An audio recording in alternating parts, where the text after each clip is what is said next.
I'm going to take you through 20 confirmed spells, including several new ones that have recently been announced that you'll be able to cast in Hogwarts Legacy. And let's first start with our summoning charm called Accio, Accio, or Accio, depending upon where you are in the world and which audiobook you listen to. But this spell allows us to pull or bring an item in question to our very feet. And as we can see here in the gameplay trailer, we'll be able to pull enemies towards us in combat, as well as pull ourselves closer to objects if we're standing on an environmental puzzle platform. Now, it is widely contested if it can or can't be cast on living things. And I think we can assume we're just summoning the Dark Wizard's clothes here in combat, which is quite the thought indeed. But either way you look at it, it's going to have an incredible amount of utility for us in and out of combat, as there will be so many different reasons for us to use it. Now, the counter charm to Accio is Depulso, which you can very faintly hear in the Brazilian trailer, courtesy of Natsione, our Gryffindor quest companion in-game. But we can also hear it even more clearly in the bug clip posted by Hogwarts Legacy on Twitter. Listen to this. Depulso! Now, as far as the Depulso charm works, it sends the target far away from the caster, otherwise known as the banishing spell, and it certainly looks to be the case here, as Natsai blasts back the Dark Wizards 10 feet or so in distance. I'm very much looking forward to using it.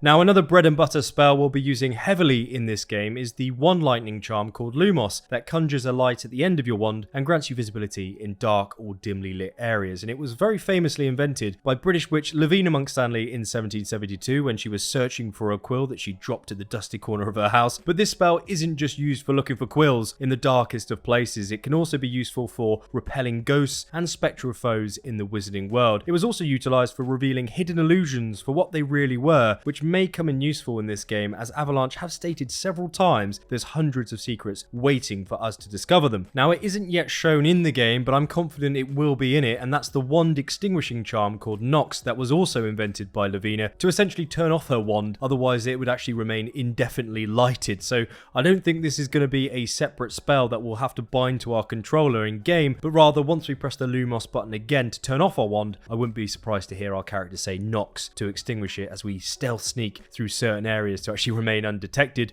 But speaking of discovering secrets, I think this spell here will be our go-to charm in regard to revealing concealed objects, messages, passageways, and hidden markings in this game. It's called the Revelio charm, and it was considered difficult for a second-year student at Hogwarts. And in this clip here, it is utilizing that spell, and it is revealing what looks to be a hidden secret that's subsequently added to the in-game field guide. Now, another reason why I think this spell looks like Revelio is because we can see the chest that it also reveals in a location further away from us, and even though we can't hear the character say the spell in the gameplay footage, the PlayStation account on Twitter captioned one of their clips back in 2020 as "We Revelio magical details about Hogwarts Legacy." So I think we're pretty solid on this spell here, and I will certainly be sprinting down all of the corridors in the castle, spamming this spell so I can find all of those hidden chests. Now, another spell which has been used consistently throughout all of the Harry Potter games over the last decade is the Reparo spell, otherwise known as the Mending Charm, that could completely restore a broken object which worked on most materials. It was invented by Arabella Nutley in 1754, who used it for the first time to repair the Roman Colosseum after it being destroyed in a very audacious duel. Now, as for in-game mechanics though, we can visually see and hear Professor Fig repairing the coastal bridge in the reveal. So this says to me that we're going to get a lot of utility out of this one, as we won't be able to traverse or explore locations in game until we repair a ladder, bridge or pathway, which will then allow us access to that certain area so we can progress. Incidentally, in the PlayStation DualSense controller trailer, they specifically show off this Reparo scene, so I wouldn't be surprised at all if PlayStation players can bind this spell to their next-gen controller in some capacity, as in the Half-Blood Prince PS3 game, you had to rotate your analog stick counterclockwise to activate it, but let's just wait and see. And if you are enjoying the video so far, please do leave a very swift like down below. It really does help me out on YouTube, so thank you very much. And while you're down there, I'm also running a Hogwarts Legacy game giveaway. You just need to be a subscriber of the channel to enter, and the link is in the pinned comments, so good luck. Now, this spell you won't need to wait and see, because I'm sure you're all quite familiar with it, and that's the famous disarming spell called Expelliarmus, which was noted as Harry's signature move in the books. It allows a witch or wizard to remove the object in question from their opponent's hand, and was an excellent offensive and defensive option for duelists. We can see and hear our character in the gameplay reveals casting this multiple times, but quite distinctively after levitating the suits of armor in this scene. Listen to this.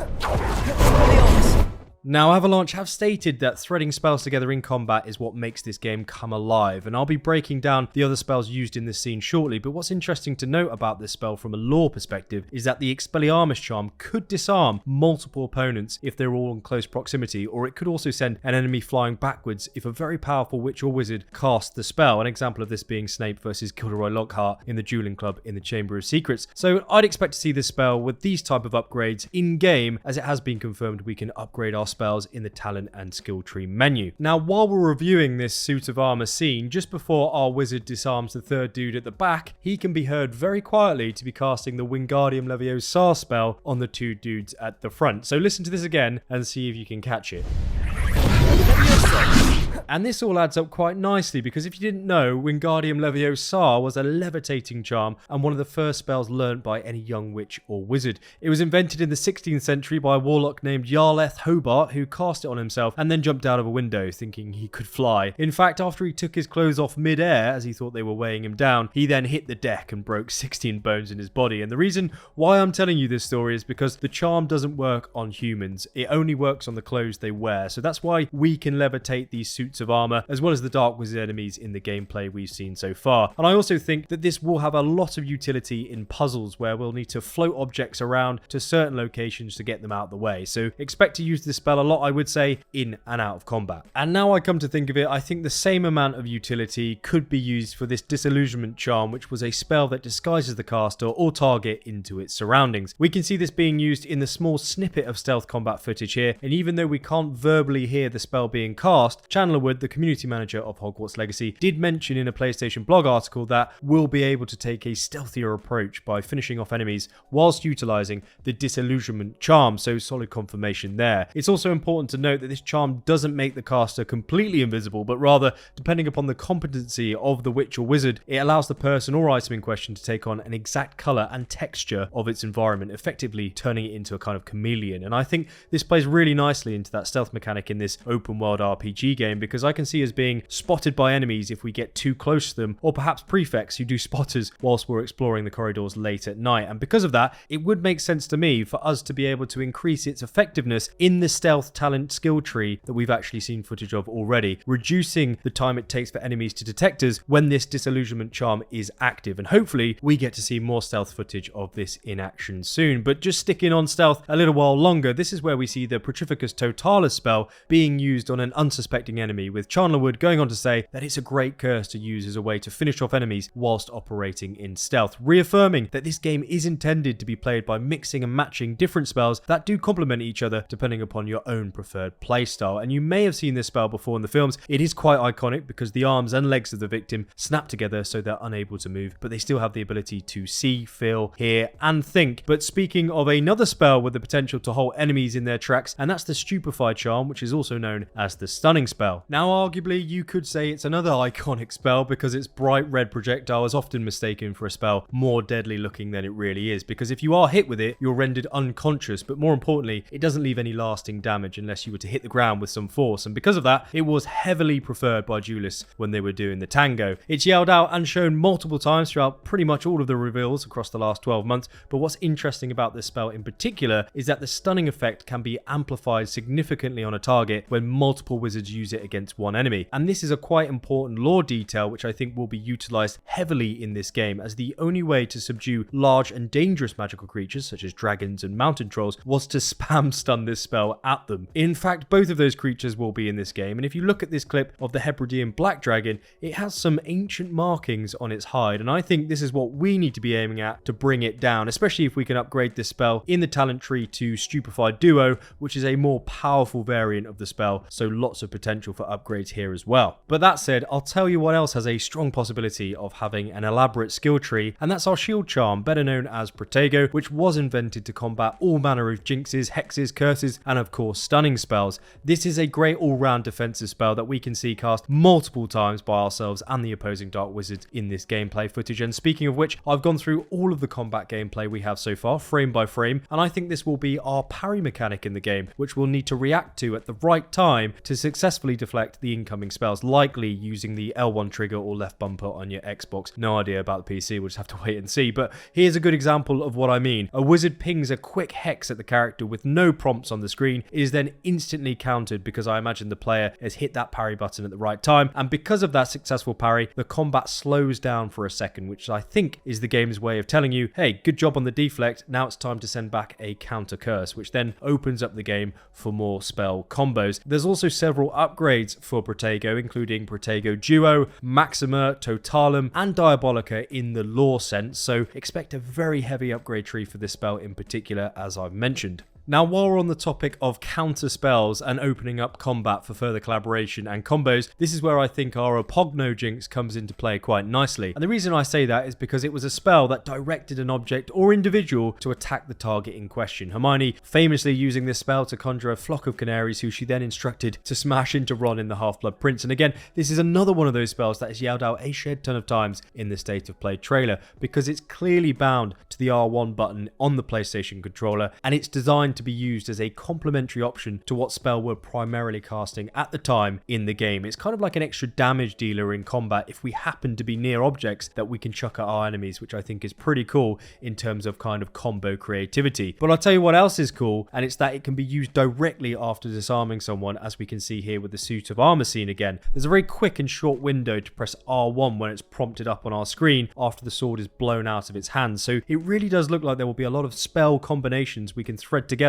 that will work wonderfully in tandem with one another whilst in combat. Now, we'll also be able to whisk the Descendo spell into our duels even though the target is standing with both feet on the ground, which we can see here against the Inferi. And on first glance, that's quite odd because the spell itself is an incantation that makes objects fall or move downwards, and it seems to be applicable to living things here in this game because once it's used, the target actually bounces off the ground and then returns into the air with this temporary floating mechanic happening after it, opening up the door for further spell combos as we've just discussed. But even though we've only seen this used in combat so far, I'd very much expect this spell to be put to good use by pulling down ladders from ceilings in environmental puzzles, as well as other objects that need to be brought down so we can kind of move past it and progress the dungeon or mission or whatever it is that we're doing. And I think the same thing here will be applicable for the Diffindo spell as well, because we can hear that called out and shown multiple times throughout the gameplay. It was invented in the 15th century by the wizarding seamstress Delphina Crimp as a more accurate way to cleanly cut through material, and since its discovery, it has been coined as the go-to severing charm that can precisely cut something that is specified by the witch or wizard. And this is why we see it used within combat, because the Diffindo spell, if used inappropriately, could cause serious injury, maiming, or death, which is quite significant as it's taught in the second year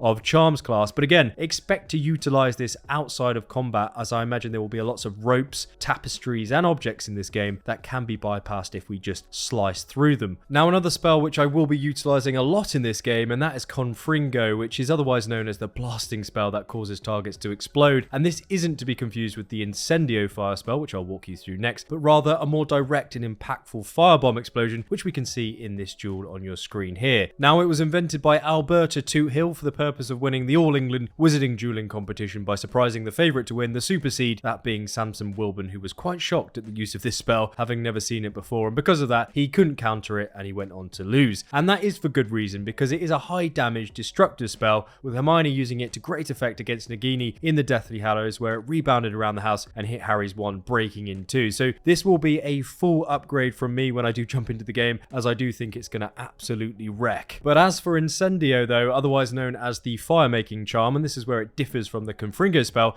as it's intended not for blasting people in the face with a fire explosion, but rather for setting things alight. And that said, we don't see our wizard setting any fireplaces alight in the gameplay shown so far, but what we do see is a lot of footage of people and Inferi being roasted alive, which I have absolutely no doubt a lot of you will be very pleased to see. But one thing I do want to bring your attention to though is the spell's distinctive animation differences between clips. And in this first one, both Inferi are set alight from a single Incendio spell. However, in the most recent Hogsmeade quest trailer, there is an area of effect after the spell has been directly cast at the mannequin. And actually, this is also shown in the State of Play trailer as well, where the Ring of Fire expands out to other enemies. So for me, this suggests suggests that the Incendio spell has been upgraded in our talent tree, and this is a good example of spell progression in the game that we can experience, with spells visually changing and having more of an impact after each upgrade. Now, fire aside, we also get to play with some ice elements in this game, with community manager Chandlerwood mentioning back in May that they snuck in a freezing spell into that state of play trailer. Now, he's referencing the Glacius charm, which actually isn't originally heard in the main state of play trailer, but it is mentioned on their official Instagram post. Listen to this. Master spell. And we can also see it used in this combat scene where our character freezes an enemy on the ground and then makes the ice explode, damaging and blowing back enemies in the vicinity. So perhaps another upgrade in our spell talent tree there as well. But when it comes to its environmental and out of combat utility though, within the lore, it could be used to freeze water and extinguish fires, which I imagine we'll also need to do to solve some puzzles in game. And I could definitely see this being used in a very similar way to the puzzles that we see in Star Wars Jedi Fallen Order, as a way to temporarily hold up objects in motion so we can get past safely. But in Hogwarts Legacy, we'll be able to freeze it in place. But I'll tell you what spell won't be solving any puzzles anytime soon, and that's the Killing Curse, otherwise known as Avada Kedavra, and one of the 3 unforgivable curses that are outlawed in the wizarding world. In fact, by using one of these spells, the second being the Cruciatus and the third being the Imperious Curse, which I'll walk you through next, you'll land yourself with a lifetime sentence in the wizard prison Azkaban, which we've incidentally already been shown a teaser of from the announcement trailer a few years ago, so perhaps visiting the prison itself is still on the cards. But that all said, it's ironclad confirmed we'll be able to use this spell in game, but it's not yet specified in what context. And I personally think it'll be within specific scenarios within the game and not freely castable around the castle. But if we were to try and use this spell outside of its parameters of where it can be used, I wouldn't be surprised if we picked up a wand malfunction animation, which Avalanche unintentionally showed in a bug video on Twitter, I believe. Listen to this. Depulso. So what I would say is don't expect to be able to run around Hogwarts casting the Killing Curse freely as you head to Charms class. Now, as for the Cruciatus Curse, otherwise known as the Torture Curse, it has been teased in the recent Dark Magic trailer involving Slytherin's Sebastian Sallow and his companion questline, and the effects of this curse haven't yet been shown to us yet in game. But for it to be successful in Wizarding World lore, the person casting it must possess a deep, meaningful desire to cause the victim pain. Righteous anger just won't work, just like when Harry used it on Bellatrix Lestrange for murdering Sirius Black, and it did cause her brief pain, but it wasn't effective because Harry doesn't have that sadistic nature inside of him and took no pleasure in performing the curse, so it became redundant very quickly. But with that in mind, it does seem that we will have the choice whether we want to perform this curse in the game, thanks to the recent dialogue options released by Avalanche on their Twitter account. So if you want to become a sadistic dark wizard or witch, I think the option will be there for you to walk that path, and we don't have any further info on the Imperious Curse as of yet, by the way, but I do imagine it will be appearing in the game, considering we have 2 of the 3 unforgivable curses confirmed so far, and it would be very odd to exclude the third. But on top of all that, we have these new finishing moves that are fully integrated into the combat gameplay. We've been showcased 2 so far, one being the Apparition Maneuver, which after transitioning rains down lightning on the goblin's head, as well as another spell where we can slam another goblin repeatedly into the ground, which is quite aggressive to put it mildly. Now, I've got a feeling these finishing moves will only be activated if the target is at low health, prompting the finisher to be engaged, as we can see with the R1 button popping up on the screen here. Or alternatively, perhaps this mechanic operates in a similar way to the Ghost of Tsushima game, where you activate this aura of the ghost after defeating several enemies without taking a hit, and because of that, you can then finish 3 enemies pretty much instantly. Now, these spells are called finishers for a reason, and they're charged with ancient magic, meaning they're difficult to perform, so expect certain parameters or criteria that need to be met before we can actually cast them. Now, very recently, Hogwarts Legacy teased an in-game field guide which provided us with a few fun tips to do in the game, but hidden away on one of those pages was 4 spells that were scribbled down. 2 of them we've already discussed, that being Stupefy and Petrificus Totalus, but the other 2 we haven't yet seen in any gameplay, those being Rictusempra Riddikulus. Now, the former is a tickling charm that causes the victim to buckle over in laughter and is widely used in the wizarding world as a diversionary tactic and a way to get a bit of a break from your opponent in a duel if the spell is successfully landed, which we see Harry do against Malfoy in the Chamber of Secrets Dueling Club, and the latter, Riddikulus,